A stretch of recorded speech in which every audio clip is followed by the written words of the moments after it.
Every nation has a founding legend, and Catalonia begins with a 9th century count known as Wifred the Hairy. Historians have called him many things: a Carolingian loyalist, a rebel, even the father of Catalonia itself. But who was he really? I'm David Cott, host of New History of Spain, and in episode 39 I will separate myth from history and explore the fall of the Carolingian Empire, which led to the de facto independence of the counties of the Spanish March.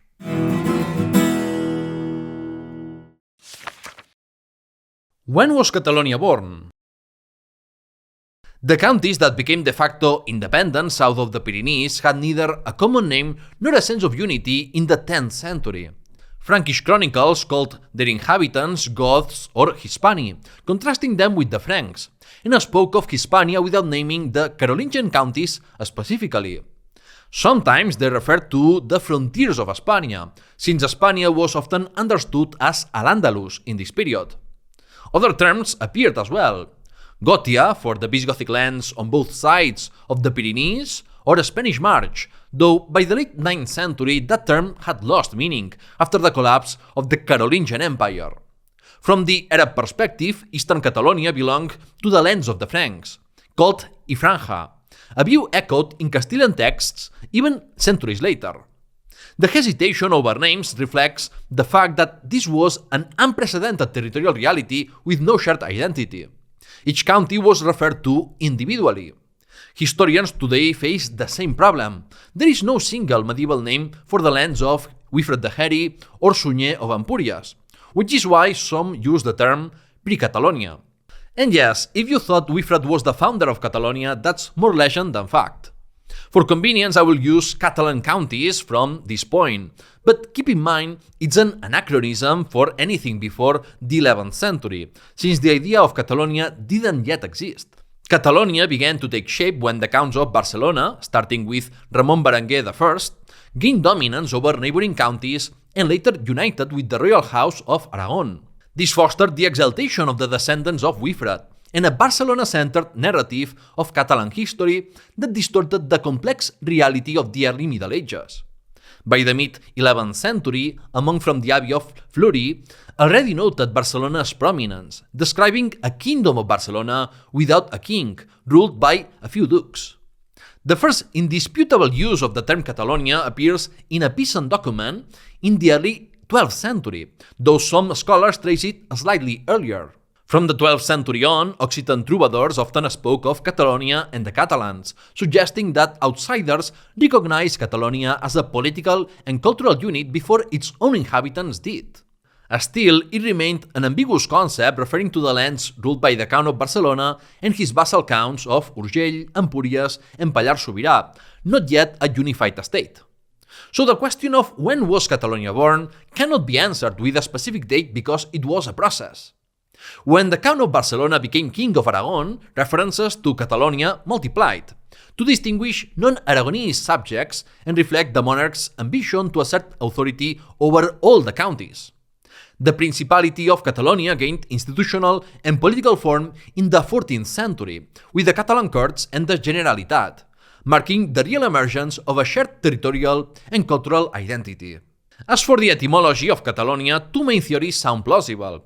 One derives from Gotialaunia, meaning land of the gods, and the other suggests that Catalonia comes from Castlà, the lord of a castle.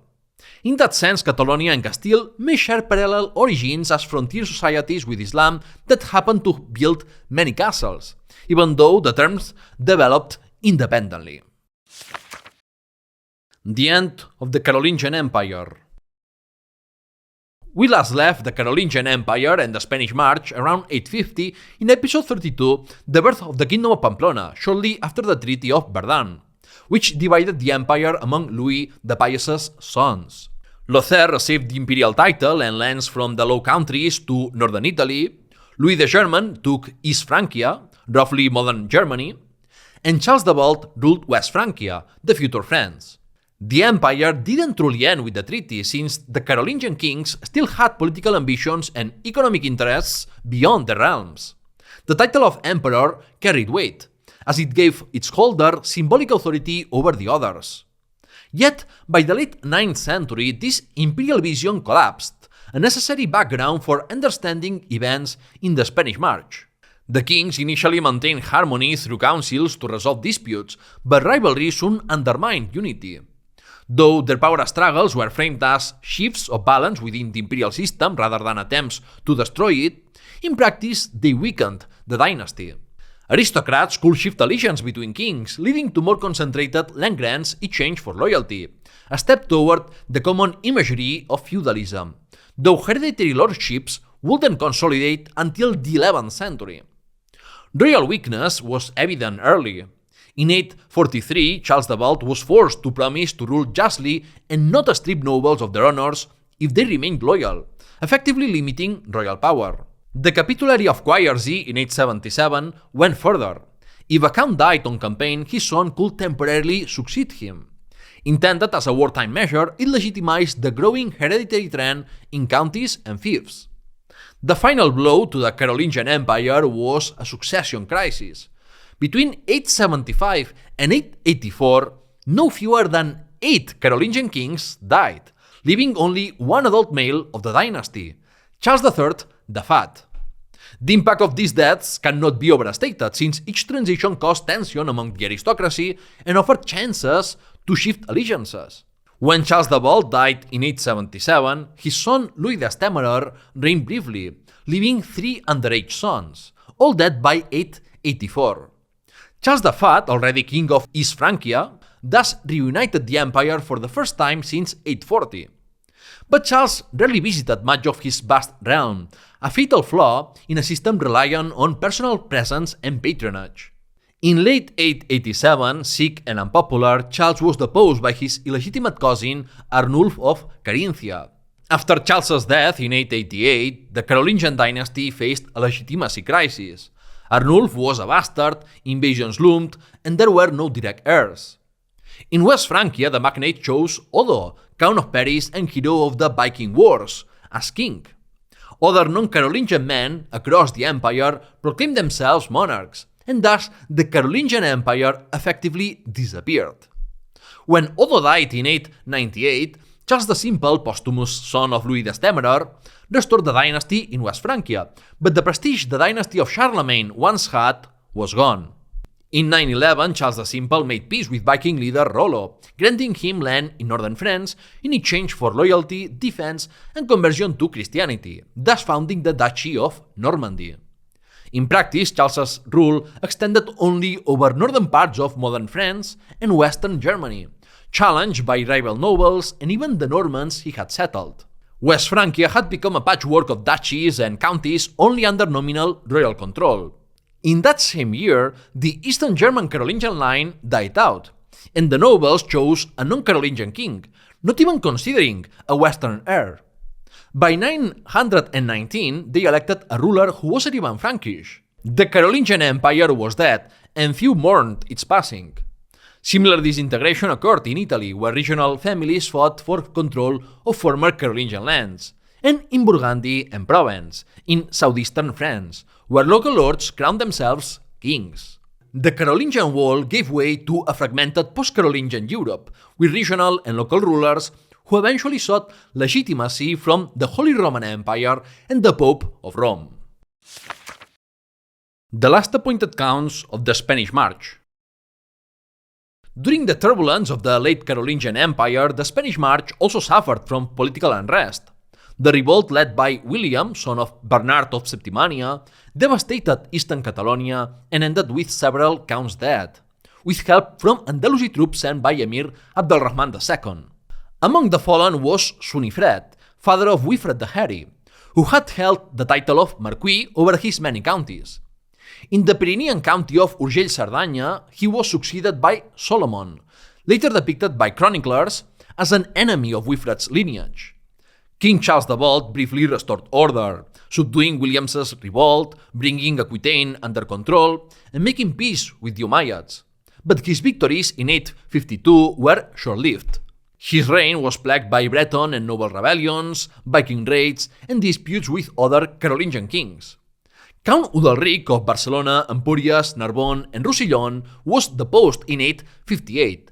not for military failure, but because his brother had joined Louis the German's invasion of West Francia, casting suspicion on Udalric's loyalty. The king of West Francia replaced him with the Frank Humfried, who governed most of Gothia and fought both Vikings and Louis's forces. Yet, in 861, an Andalusi army besieged Barcelona, coinciding with Charles's attempt to seize Burgundy and Provence from his nephew. Humfried sided with the nephew, and by 863, Aquitaine had joined the rebellion. In 862, Charles's loyalists retook Empúries and Girona, and he appointed Sunyer II and Delà to govern Empúries, and a certain Utguer to govern Girona. Humfried, however, kept Barcelona and Septimania and seized Toulouse, killing its count. When his allies fell, Humfried fled to Italy, disappearing from the record. Bernard of Gothia succeeded him, receiving Barcelona and most of Septimania. Around 870, Utguer of Girona and Solomon of Urgell-Cerdanya died. Bernard gained Utguer's honors, while Wifred the Hairy took Urgell-Cerdanya, and his brother Miró the Elder received the nearby county of Conflent. Like his predecessor, Bernard amassed too much power and rebelled near the end of Charles the Balt's reign and the coronation of Louis II the Stammerer. Unlike other magnates, he refused to reconcile and lost his posts. His counties were reassigned to long-loyal families of the Spanish March. At the Council of Troyes in 878, Louis II appointed Wifred the Hairy to Barcelona and Osona, Miró the Elder to Roussillon, and Delà and Sunyer II of Empúries to Girona, making them the last counts appointed by a Frankish king. The lesser-known counts, Delà of Girona and Sunyer II of Empúries. Sunyer II and his brother Delà were influential in their time, though overshadowed by Wifred in historiography. A common historical mistake claims that Wifred the Hairy was Count of Girona, but no contemporary document supports this. The myth originates with historian Ramon de Badal, who assumed Wifred held Girona to explain how his son, Wifred Borrell, later governed it. Yet primary sources show that from 878 onward, Delà was Count of Girona, while Sunyer II ruled Empúries, though the two brothers nominally governed both counties together. Some historians, such as Josep Maria Salrach, have tried to reconcile Delà's presence in Girona by suggesting he was Wifred's viscount or an illegitimate occupier, but such theories lack documentary support. The persistence of the myth owes more to Wifred's glorified image than to evidence. Among Delà's surviving records, one stands out. It notes that he purchased properties from Jews in Besalú and later settled them in the city of Girona, rare proof of Jewish presence in early medieval Catalonia. Delà disappears after 893 and was succeeded by Gausfred of Girona, probably a relative. Only two documents mention Gausfred, but they were lost during the Spanish Civil War. By 908, Wifred II Borrell is recorded in Girona, attending the reception of its new bishop. How Girona passed from the House of Empúries to that of Barcelona is uncertain. It may relate to an agreement following Miró the Elder's death in 896. Sunyer II inherited coastal Roussillon, while Wifred the Hairy took Conflent and inland Roussillon, lands later held by his son Miró II of Cerdanya. Divided inheritances and reconciliation, such as that with the Archbishopric of Narbonne, might explain why the House of Empúries relinquished Girona after Gausfred's death, though this is just a hypothesis. Regarding Sunyer II and the county of Empúries, its capital was Sant Martí d'Empúries, descended from the Greek and Roman Emporion, though by the 9th century it had decayed. It likely remained the comital seat only for its residual urban structure and Visigothic episcopal past. From the 860s, Sunyer II and Delà had ruled the county, and its most remarkable event was a bold maritime raid against Al-Andalus in 889. The men of Empúries, and likely Girona, outfitted 15 ships and struck at Pechina, near Almeria, a seafaring city during the Emirate of Cordoba's civil war. The Empuritans burned Muslim ships, killed or captured many inhabitants, and fought off reinforcements from across Almeria. Eventually, Pechina negotiated a truce, ransomed its captives, and concluded a trade agreement. The independence of the counties of Ribagorza and Pallars.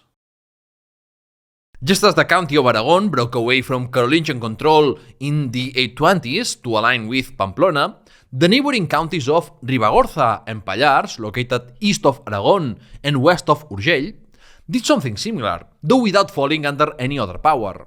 These Pyrenean valleys were sparsely populated, their economies based on cereals, vineyards, and livestock, and dotted with small castles that serve as refuges from Muslim raids, much like the County of Aragon. Initially, the area was administered directly by the Counts of Toulouse, but Carolingian authority was weak, and they relied on the cooperation of local elites and a network of Benedictine monasteries founded by the Franks. That changed in 872, when a son of Bernard of Septimania killed the Count of Toulouse and seized his title. The local elites of Ribagorza and Pallars were unwilling to renew allegiance and instead enjoyed independence under Count Ramon. Unable to depend on Toulouse or the Frankish king for protection, Ramon sought stability through alliances and marriages. His sister, the Dildis, married the region of Pamplona, and their son, Sancho Garcés, with Ramon's help, would later become king of Pamplona in 905. Ramon also secured ties with Aragon through another marriage, and expanded his domain to Sobrarbe, the region between Ribagorza and Aragon. Ramon maintained pragmatic relations with Muslim governors of the Upper March. In 884, Muhammad ibn Lub, grandson of Musa ibn Musa, rebelled against the emir and allied with Ramon, who acted as intermediary in the negotiations between the Banu Qasi and Córdoba. But not all contacts were peaceful. The lords of Lleida and Huesca raided his counties in 904, 908, and 910, capturing people and occupying land. When Ramon died between 920 and 923, he divided his territories among his 4 sons. From then on, Ribagorza and Pallars remained separate and independent. Their counts were strong in war, but relied on local elites and communities for internal governance. They had limited revenues and mainly oversaw defense, church protection, and justice. Their power rested on confiscated and conquered lands, control of communal property, and private estates that provided rents and labor. Like the comital Castile I described in episode 38, Expansion and Betrayal, under Alfonso III of Asturias, Ribagorza and Pallars formed a localized society with weak elites and relatively autonomous peasants. The ecclesiastical conflict of Esclua. After the Muslim conquest erased the metropolitan see of Tarragona, the bishoprics of the Spanish March fell under the authority of the Archbishop of Narbonne, a dependency the political elites south of the Pyrenees resented. A cleric from Cerdanya named Esclua exploited the absence of the Archbishop of Narbonne and the illness of the Bishop of Urgell to have himself consecrated bishop by 2 others. He then proclaimed himself Archbishop, claiming to revive the ancient see of Tarragona. He was supported by Counts Sunyer II and Delà of Empúries and Girona, as well as by Ramon of Ribagorza and Pallars. Esclua promised Sunyer to restore the see of Empúries and created the diocese of Pallars for Ramon in 888, later headed by one of his sons. This mirrored Alfonso III of Asturias' challenge to Toledo's supremacy under Muslim rule. Ecclesiastical independence was as vital as political autonomy, since bishops acted as administrators and judges. If a county's diocese lay outside its ruler's control, it weakened his authority.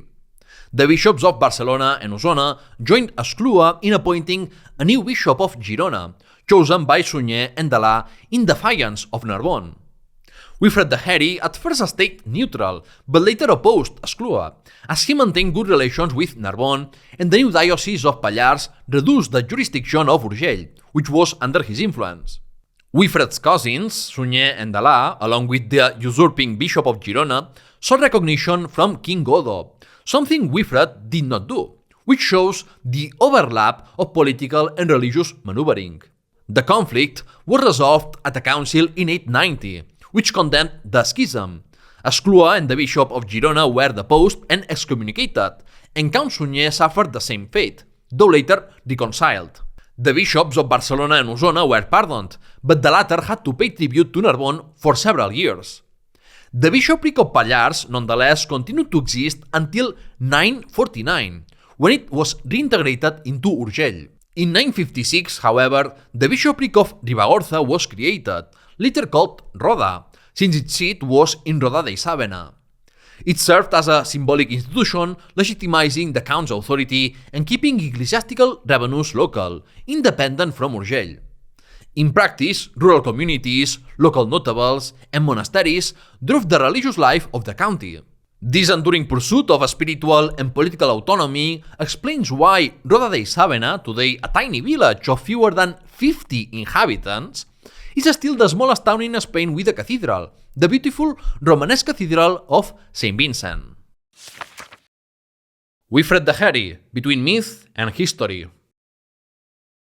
The figure of Wifred the Hairy has long been mythologized, surrounded by legends that blur the line between history and fiction. Was he truly a great military leader, a loyal Gothic noble, the creator of the Catalan flag, or even the founder of Catalonia?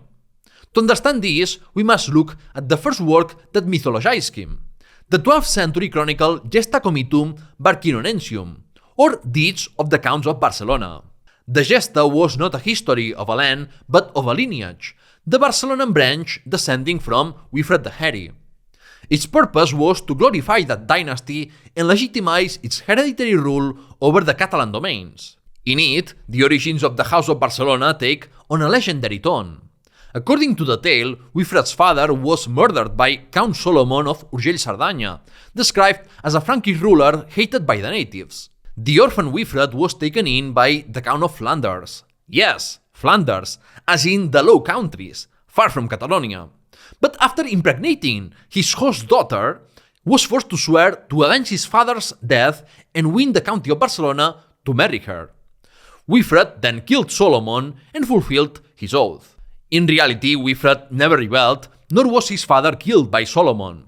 His actual father was Sunifred, Marquis of Gothia and Count of several counties in the 840s. His grandfather's identity remains uncertain, possibly Count Balló of Carcassonne or Borrell of Urgell, Cerdanya and Osona, who was count during the Carolingian conquest. Counts of Gothia advanced their influence through marriage alliances with other aristocrats across the region, holding estates from Narbonne and Roussillon to Barcelona. In Catalan popular memory, Wifred's most famous legend is the origin of the Senyera, the Catalan flag, that portrays him as the father of Catalonia. The tale recounts that, after bravely defending the frontier from Muslim attacks, Wifred was gravely wounded. A Frankish king dipped his fingers in Wifred's blood and drew 4 red stripes in a golden shield, granting his descendants the right to rule Catalonia in perpetuity. The true origin of the Senyera is unknown. It does not appear in sources until the 13th century, when the Crown of Aragon already existed. That's why Catalonia and other Iberian realms of the Crown share a very similar flag. This legend, first recorded in the 16th century, forged a symbolic link between a 9th century count and later Catalan identity. It also resembles other late medieval legends, such as that of Ferdinand III of Castile, creating the coat of arms of the House of Córdoba. Traditional Catalan historiography often framed the conflicts of the 9th century as an ethnic struggle between foreign Franks and local Goths, the supposed ancestors of modern French and Catalans, implying that independence was almost inevitable. But this theory doesn't hold up, as intermarriage among aristocrats brought these divisions. Frank came to mean high status rather than ethnicity. Wifred's family did show consistent loyalty to the Carolingians, which explains their accumulation of honors in the Spanish March after the turbulent times of Humfrid and Bernard of Gothia. Yet this loyalty was not moral virtue but political pragmatism. High-ranking Frankish magnates with scattered lands across the Carolingian Empire could rebel without worrying too much, but locally rooted nobles like Wifred's family risked losing everything if they defied the king. Their allegiance was thus a calculated survival strategy. Paradoxically, the counts most faithful to the Carolingians were the most successful in establishing their own independent dynasties. Was Wifred then the founder of Catalonia, as nationalist myth would have it? Not really. The idea of Catalonia emerged centuries later, as I explained at the beginning of this episode. Wifred never ruled all the territories that would form it, nor did he or his sons proclaim independence. Yet, When a historical figure becomes a national hero, it is usually because they achieved something meaningful, even if recognized only in retrospect. In that sense, Wifred stands beside figures like Pallars of Asturias, El Cid, or Ferran González of Castile. His true importance lies in founding a dynasty of direct male heirs, the House of Barcelona, which ruled from the 9th to the 15th century and later presided over the crown of Aragon. Wifred's greatest legacy came with his death. He was the first Count of Barcelona to transmit his authority directly to his sons without royal intervention. This transition from royal appointees to hereditary rulers marked a decisive step towards sovereignty for the whole Spanish March, the political foundation of what would much later be known as Catalonia. The deeds of Wifred the Hairy's rule. Wifred the Hairy began ruling Urgell and Cerdanya in 870, added Barcelona and Osona in 878, and extended his control to Conflent and the inland districts of Roussillon in 896, a year before his death. His rule stands out for turning the political and religious life of the counties into a family-run network of nepotism, though this was common in the period, as seen in other Pyrenean counties. As Count of Barcelona, Wifred acted as a patron of religious worship and founded two monasteries, Sant Joan de les Abadesses and Santa Maria de Ripoll, both in the Pyrenean region of Ripollès and endowed with estates and privileges. He placed his son Radulf in charge of Santa Maria de Ripoll, who later became both abbot and bishop of Urgell, and appointed his daughter Emma abbess of Sant Joan de les Abadesses, though she took full control only after his death in 897. These appointments aimed to monopolize the main committal and ecclesiastical offices for his family and to increase its wealth. Abbess Emma expanded her monastery's holdings. She extended committal authority into stateless territories and effectively ruled a small county of her own, sometimes even against her brother's interests. She was a capable administrator who founded a scriptorium for copying and illuminating manuscripts. Her brother's monastery, however, achieved greater long-term success, as Santa Maria de Ripoll became the leading cultural center of medieval Catalonia and one of Europe's most renowned monasteries and scriptoria. Catalonia's no man's land was smaller than the stateless regions of central Iberia, and Wifred made progress in integrating these territories. Wifred's main goal was to re-establish authority over Osona, in central Catalonia, which had fallen out of Carolingian hands after Aizo's revolt in 826. It was in Wifred's interest to secure Osona because it allowed him to connect his Pyrenean counties with Barcelona, and the growing instability of the Emirate of Córdoba offered a great opportunity to do it. The ancient city of Vic, ruined during Aizo's revolt, was revived through Wifred's initiative, and its episcopal see was restored with help from Narbonne, Girona, and Cerdanya clergy. Territorial advances also occurred in the regions of Lluçanès, Berguedà, and Bages, south of the county of Urgell.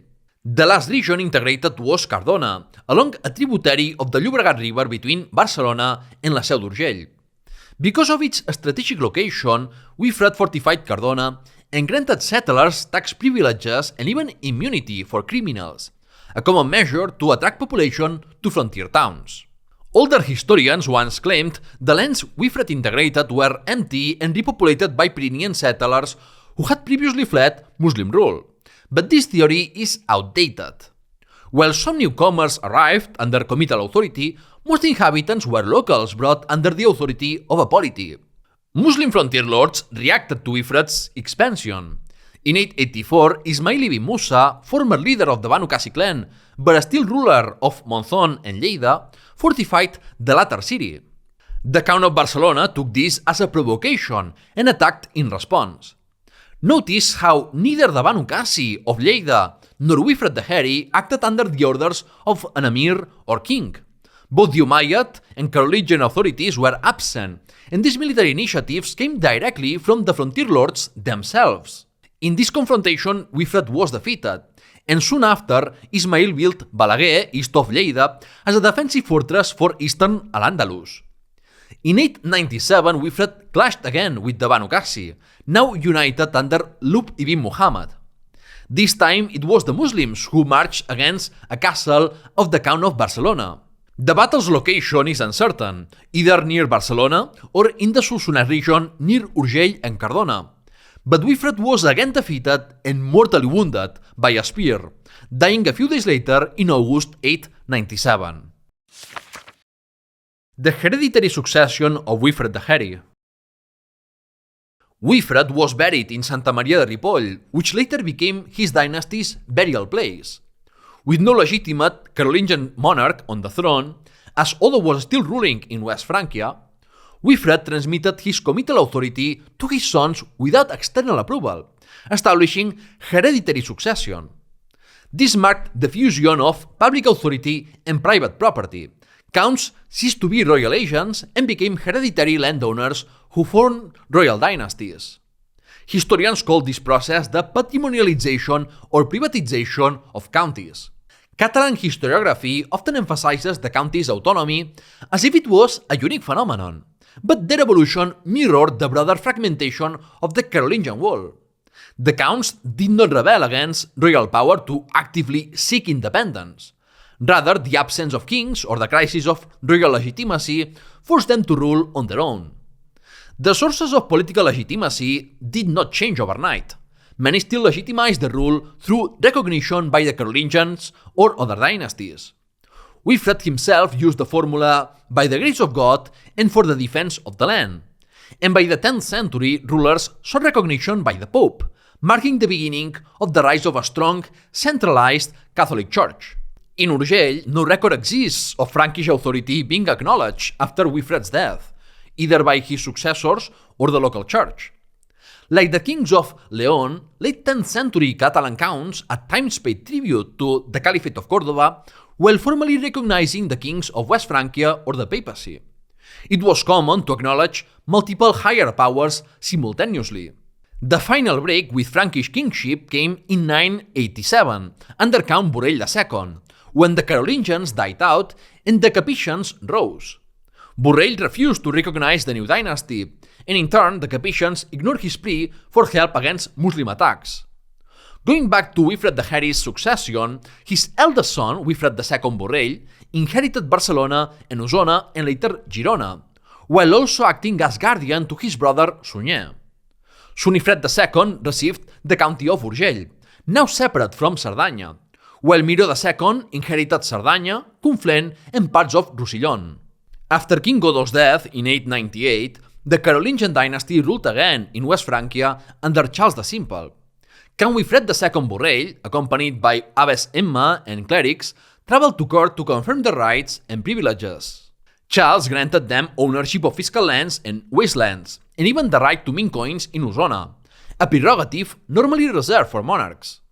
He recognized the hereditary succession since Wifred Borrell was one of the few remaining loyalists of the Carolingians. For external observers, hereditary rule in the Spanish March was welcome since it preserved the southern frontier for the Carolingian cause. Strengthened by royal favor, Wifred Borrell adopted the title Marquis, and after the Council of Barcelona in 906, began using the classical Roman title of Princeps, a move that symbolized his growing prestige and autonomy. Domestically, Wifred II continued his father's policy, founding monasteries, expanding estates through purchases and donations, and incorporating settlements along the Llobregat River. Externally, in 898, he defeated an Andalusi raid near Vic, killing about 30 men. In 910, Muhammad al-Tawil, Lord of Huesca, destroyed the fortress of Castellciutat, the original core of La Seu d'Urgell, killing some men and capturing women. Yet in 912, the Count of Barcelona, Girona, and Osona repelled him, and the next year killed al-Tawil himself. By then, Wifred Borrell had died childless, and his younger brother, Sunyer, had inherited his counties. This brings the political narrative of this episode to a close, since between 910 and 912, a generational shift occurred in the Kingdom of Asturias, these Catalan counties, and the Emirate of Córdoba, where the great Abdelrahman III began his reign.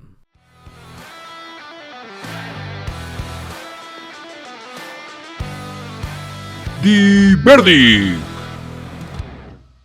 In today's verdict, I examine the great scale between independence and political sovereignty.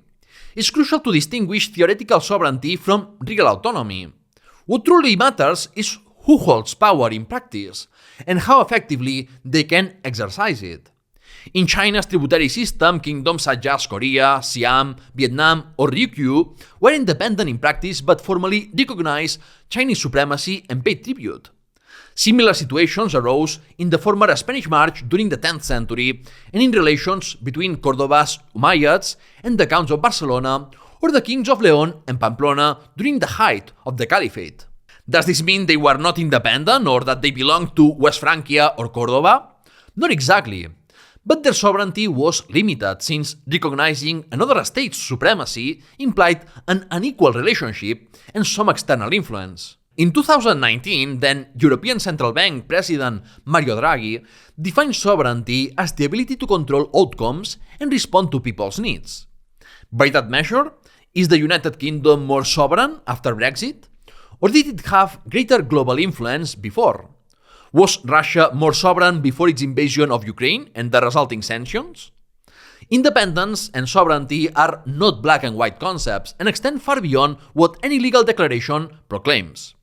And with that, the verdict ends. If you enjoy my work, subscribe to New History of Spain in podcast directories or on YouTube, where you will find more content than in the podcast feed. And if you know Spanish or are learning it, you can check my Spanish channel La Historia de España Memorias Hispánicas with much more content. Consider supporting me with a donation or on Patreon for exclusive perks like early access to all my content or your name in the video credits. All the links are in the description. In the next episode, we will return to Al-Andalus to cover the near total loss of control by the Umayyads over the Emirate of Cordoba. Thank you for your attention and see you soon!